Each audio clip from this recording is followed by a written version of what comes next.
Assalamualaikum warahmatullahi wabarakatuh. Waalaikumsalam warahmatullahi wabarakatuh. Alhamdulillahi haqqa hamdi wa syukrulillahi haqqa syukrih wa la hawla wa la quwwata illa billahil aliyyil azim. Thumma alhamdulillahi wahdah wassalatu wassalamu ala nabiyya wa la rasula ba'dah. Nashhadu an la ilaha illallah wahdahu la syarika wa nashhadu anna Muhammadan abduhu wa rasuluh. Allahumma salli ala nabiyyina Muhammadin wa ala alihi wa ashabihi ajma'in, amma ba'd. Faya ibadallah, usini wa iyyakum bitaqwallah wa ta'atihi la'allakum turhamun. Kama qala Allah ta'ala fil Qur'anil Karim, a'udzu billahi minasy syaithanir rajim. Ya ayyuhalladzina amanu taqullaha haqqa tuqatih wa la tamutunna illa wa antum muslimun. Wa qala aidan ya ayyuhalladzina amanu taqullaha wa kunu ma'as sadiqin.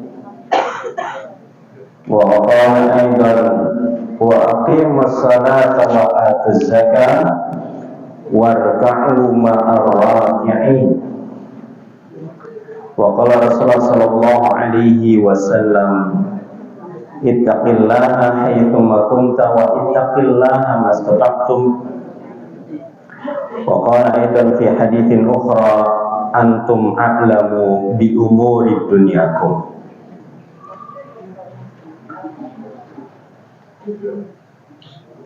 Bapak-bapak dan ibu-ibu, bagaimana kabarnya? Alhamdulillah. Untuk pertama kalinya atau perdana, saya dapat bersilaturahim di tempat ini, tepatnya di daerah nopo gini gini, Pelayan, Kecamatan Pelayan gitu, Kecamatan Pelayan. Maka pengajian Ahad pagi PCM Pelayan,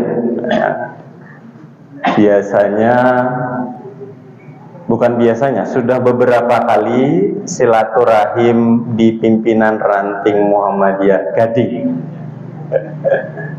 Sudah beberapa kali, mungkin bapak-bapak dan ibu-ibu sebahagian sudah bertatap muka gitu. Ya, tuh yang suaranya paling kencang berarti sudah bertemu dari Gading.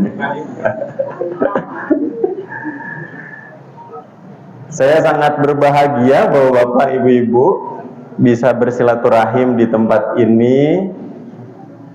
Dan mohon maaf nih, nanti mungkin bahasa yang disampaikan karena saya tidak mumpuni dengan menggunakan bahasa Jawa.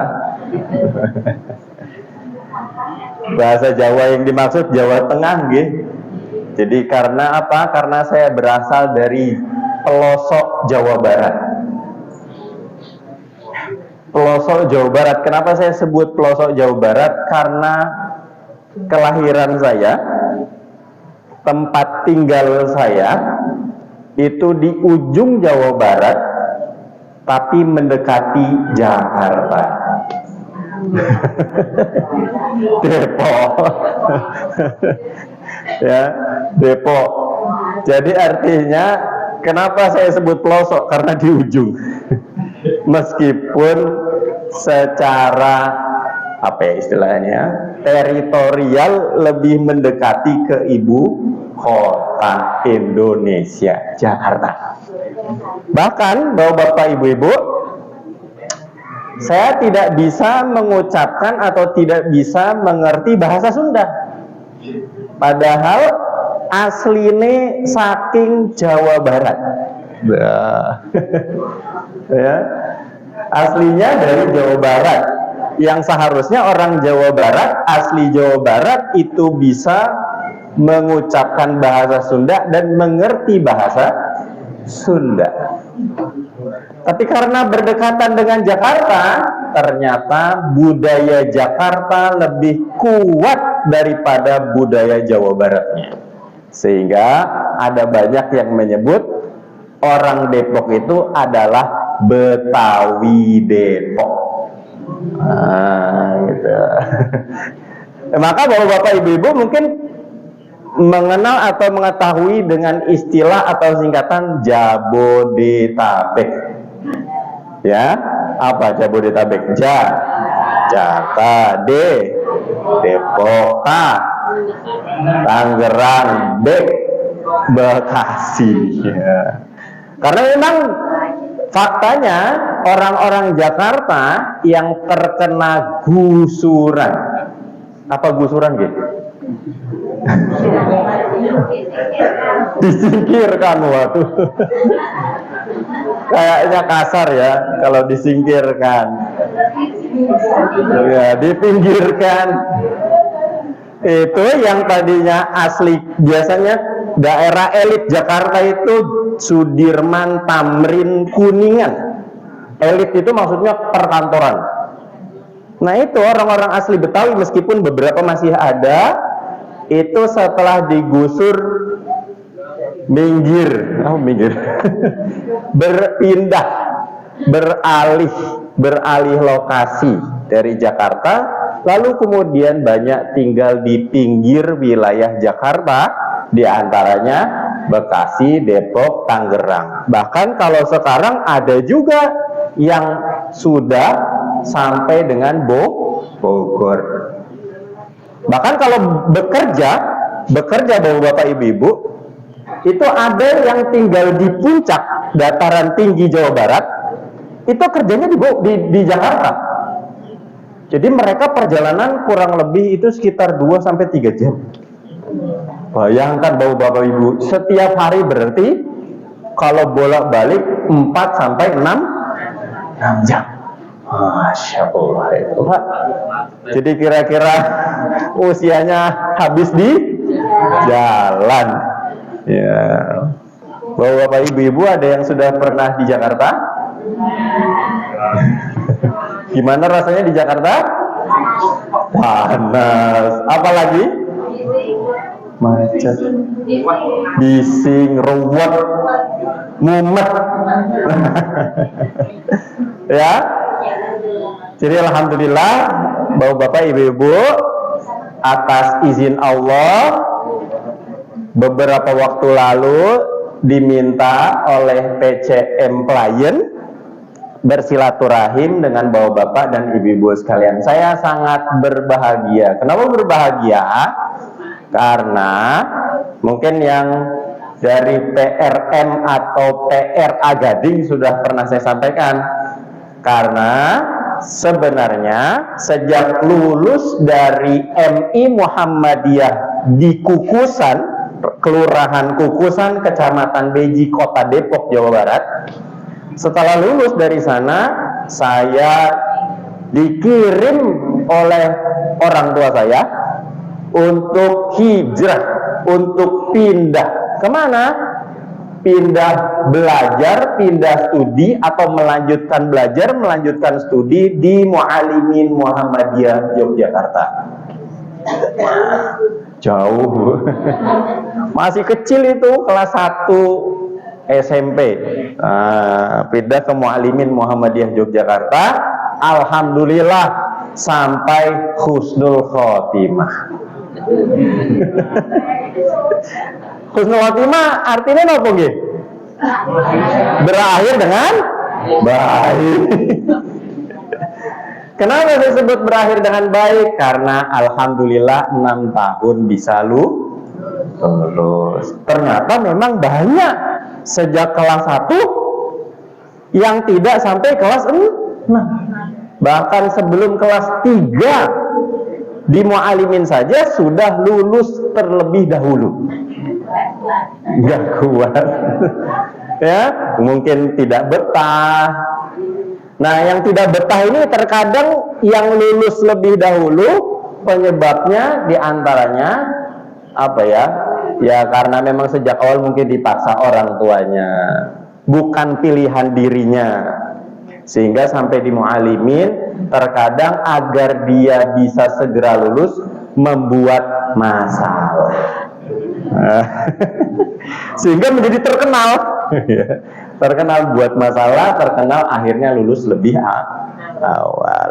Lalu kemudian setelah Muallimin 6 tahun melanjutkan di Universitas Islam Indonesia di Yogyakarta. Lalu sempat ambil profesi di UGM. Lalu kembali 2009, jadi ke Jogja 97 sampai 2009 kembali ke Depok. Ya, kembali ke Depok. Lalu lanjutkan studi S2 di UIN Syarif Hidayatullah Jakarta. Lalu kemudian kembali lagi di tahun 2025 ke Yogyakarta. Ya, untuk apa? Untuk melanjutkan studi S3 dan sekaligus kebetulan juga mengajar di Universitas Ahmad Dahlan di Yogyakarta. Tinggalnya di mana? Tinggalnya di Kauman. Alhamdulillah. Di tempat lahirnya Muhammadiyah. Gitu ya. Tapi Kauman sekarang sepi, Bapak Ibu-ibu. Kenapa sepi Kauman? Isinya itu senior semua Kauman sekarang. Apa senior? Lansia, lanjut usia. Sudah usia tapi lanjut ini piye? Ya lanjut usia, senior karena anak mudanya banyak yang merantau. Alhamdulillah hari ini kembali bisa silaturahim dengan sebagian dari pimpinan ranting Muhammadiyah dan pimpinan ranting Aisyah Gading dan juga PCM PCA klien. Mudah-mudahan silaturahim kita ini diberikan keberkahan. Silaturahim kita yang menugerahkan banyak manfaat, banyak maslahat, bukan hanya maslahat, keberkahan, rahmat di dunia, tapi kemudian di akhirat yang kemudian kita semua dimasukkan ke dalam surga Allah Subhanahu wa taala secara berjamaah. Amin ya rabbal alamin. Ya. Jadi kalau ingin masuk surga, syaratnya napa nggih? Apa syaratnya? Takwa. Terus apa lagi? Islam. Apa lagi? Syaratnya kalau mau masuk surga mati. Benar nggak Bapak Ibu? Iya mati. Masih hidup nggak boleh mati. Nggak mau mati. Kalau nggak mati nggak masuk surga mau Bapak Ibu? Coba siapa yang hidup terus tiba-tiba masuk surga? Gak ada. Bahkan Nabi Muhammad SAW saja mati meninggal. Mata ya mutu. Kalau dalam Al-Quran disebutkan, Qul katakanlah Muhammad innaka mayyitun wa innahum mayyitun. Katakanlah Muhammad sesungguhnya engkau akan mengalami mati dan mereka pun akan mati. Jadi Bapak Ibu kalau mau masuk surga harus mati. Benar ya? Benar ya. Saya ingin, karena bapak-bapak ibu-ibu ini kan wajahnya rata-rata senior nggih. Iya, roto-roto senior kabeh niki. Ya, saya namanya di. Ini mohon maaf bahasa Jawanya kasar. Bahasa Jawanya itu bahasa Jawa sesama teman. Mana yang anak mudanya? Kokam itu, kokam.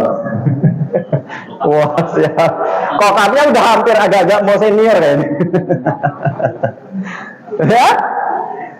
Nih, karena kita bahas tentang ini istilah-istilah kematian di dalam Al-Quran. Karena senior-senior nih, ya kan persiapan mau,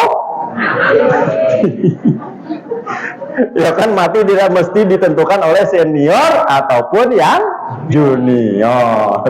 Tapi karena senior lebih banyak dan tanda-tanda mendekati matinya sudah nampak. Apa nampaknya diantaranya? Rambutnya putih. Sudah meninggalkan dunia hitam. Ya benar ya. Meninggalkan dunia hitam artinya rambutnya banyak yang putih. Jenggotnya putih. Mohon maaf bapak. Ya. Ibu-ibu kalau nanti pulang ke rumah jilbabnya dibuka kira-kira putih. Ya, meninggalkan dunia hitam. Tapi bukan hanya meninggalkan dunia hitam dengan makna rambut hitamnya itu sudah mulai memudar berganti putih, akan tetapi meninggalkan az-zulumat, meninggalkan berbagai macam kezaliman, kemudian sekarang mendekati kepada cahaya. Bapak-bapak dan ibu-ibu yang rahmatullah subhanahu wa ta'ala, jadi ada 4 istilah kematian di dalam Al-Quran. Yang pertama tadi sudah disebutkan ya, mata yamutu, mati. Ya. Yang kedua wafat. Ya, nanti dalam Al-Quran tawaffani muslima wa alhiqni bis salihin. Itu doanya Nabi Yusuf ya. Kemudian yang ketiga ajab. Fa'idha ja'a ajaluhum la yastakhiruna sa'atan wa la yastaqdimun. Yang terakhir rujuk. Ya, rujuk. Inna lillahi wa inna ilaihi raji'un. Udah meninggal ya? Sudah. Bapak-bapak dan ibu-ibu yang rahmatullah subhanahu wa ta'ala, hal ini menjadi penting untuk kita ketahui. Mengapa? Karena semua makhluk termasuk kita, bahkan kita ini disebut sebagai makhluk paling sempurna di antara makhluk-makhluk yang lain, bahkan lebih sempurna penciptaannya dari malaikat. Bahkan ketika manusia itu beriman, kedudukannya bisa levelnya lebih tinggi dari malaikat. Karena manusia disebutkan dalam surat At-Tin, laqad khalaqnal insana fi ahsani taqwim.